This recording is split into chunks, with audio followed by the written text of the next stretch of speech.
Remember that this is the same Angel Reese who once confidently asserted that Caitlin Clark wasn't the only reason people watched the WBA. Angel Reese was recently revealed by Caitlin Clark following her defection in the Unequaled Basketball League. Evidently, Reese believed she was the main draw. Fast forward to this new league, where Clark isn't even a rival, and Reese still fails more spectacularly than a bad sequel. She had every opportunity to establish herself on a new stage away from Caitlin's shadow, yet she lost her very first game because her attitude is garbage, her ego is too great, and her skill is terrible. She got kind of overshadowed by Cameron Brink too. But remember, this girl was picked fourth, right? I want to ask you, Angel, what's your justification now that the limelight was on you, the competition was controlled, and you were unable to deliver? How specifically are you going to defend yourself? Since your next great thing status now appears to be the next big joke, we're all listening to this disaster. This girl has a chance to become a star, man. In this Unrivaled, make a name. The huge Legal Rose basketball club was counting on her to deliver on January 17th, 2025, when the Unrivaled Basketball League's debut big hyped higher expectations. Instead, she gave the wind to Vin Basketball Club as a housewarming gift. Final score: Vinyl BC 79, Rose BC 73. Sounds close, right? Nope, that 6-0 gap doesn't demonstrate how much of a mess the game was. I can't see that Angel did anything if they didn't show it.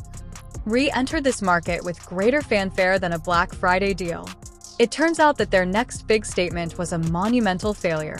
On paper, 10 points and 14 rebounds seem respectable, but when you consider that she shot below 30% and that those 4 crucial turnovers were a dagger to her team's chances, Reese failed to step up, tripped, fumbled, and dragged Rose BC down with her.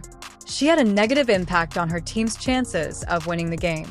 She had 3 fast break opportunities, counting them as 3 chances to swing the momentum in her team's favor, but instead she fumbled them like they were hot potatoes, which was frustrating, pointless, and ultimately pointless. On top of that, she grabbed 14 rebounds. Yes, but what use do rebounds serve if you're just a revolving door for the opposing team's attack? Rhyne Howard virtually camped out in the paint since Reese wasn't going to stop her.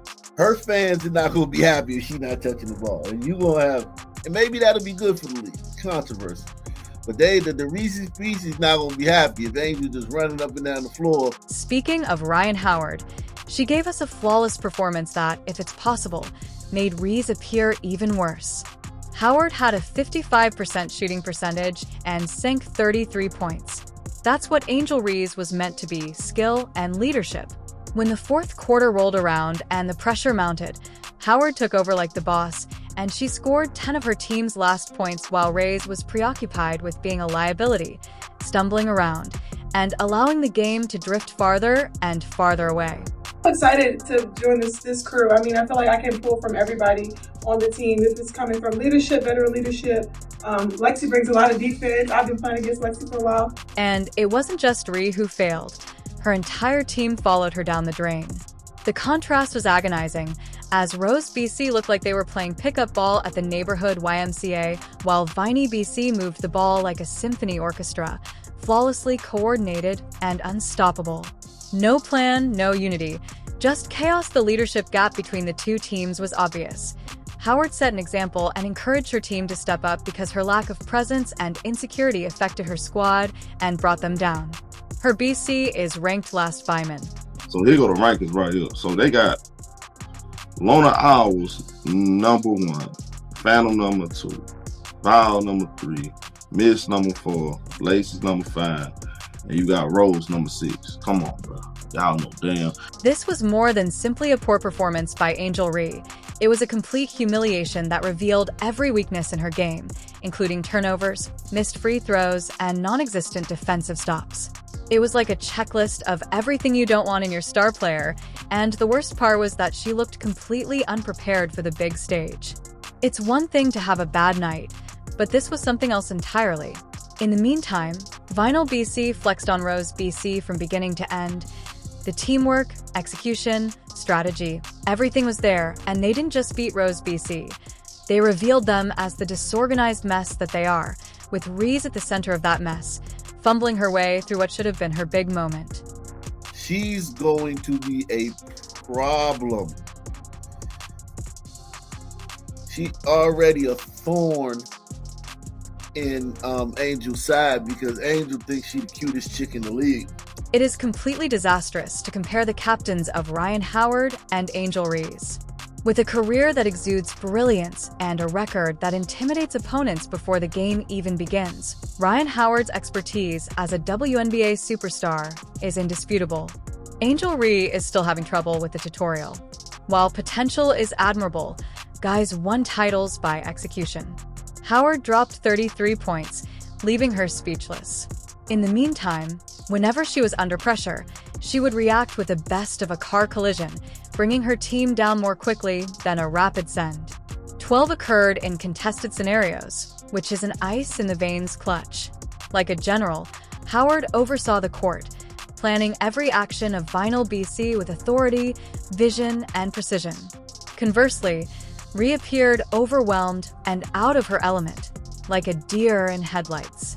The media hailed Howard's performance as PL Andry, but Rhea received harsh criticism for being unimpressive and unprepared on prime time. One was a masterclass in leadership, while the other was a lesson in how not to captain a team. The contrast couldn't be more stark. Angel Reese had something similar to say about Unrivaled. When Angel was asked about Unrivaled, she said, "I would stay here forever. Everything I need is here, from massages to cold tubs to being able to have resources to workouts and everything." Let's get into the nitty-gritty of why Rhea was the weakest link in Rose BC's chain 4 turnovers for critical mistakes that Vinyl BC turned into 8 easy points. That's not just a bad night, that's a disaster. And if those turnovers weren't bad enough, her performance at the free throw line was an absolute horror show. She went 2 for 6. Those 4 missed points were practically gift-wrapped for Vinyl BC. In a close game, those are the mistakes that haunt teams and turn potential wins into frustrating losses. But wait, there's more. Vinyl BC's aggressive defense had Rhea looking like she'd never seen a double team before. Instead of adapting, she panicked over and over. She got trapped, lost possession, and handed the momentum to the other team. Watching her struggle was painful, like watching someone try to put out a fire with gasoline.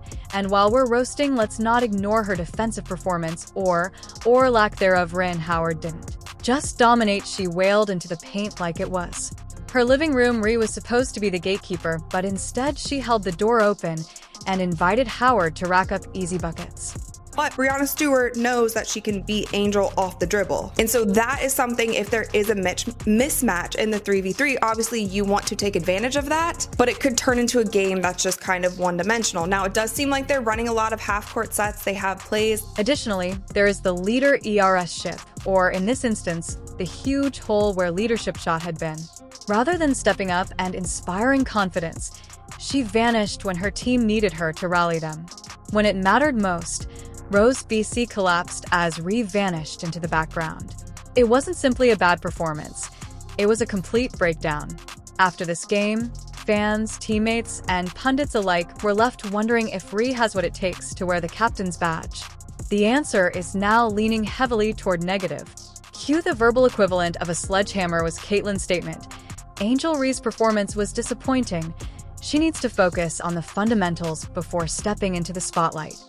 In addition to criticizing, Clark obliterated, and, to be honest, she wasn't mistaken. Not only was Reese's debut underwhelming, but it was also a neon sign that flashed, highlighting all of her shortcomings. The public's response has been conflicting. There are still some supporters who believe that Rhea has great potential. While others are nodding and whispering in agreement with Clark, she expressed what we're all thinking. Is there a bright side? If so, it's that her mistakes are painfully visible. The roadmap to improvement is clearly laid out in front of her. Stop freaking out under pressure, fix your turnovers, hit your free throws, and learn what it really means to lead.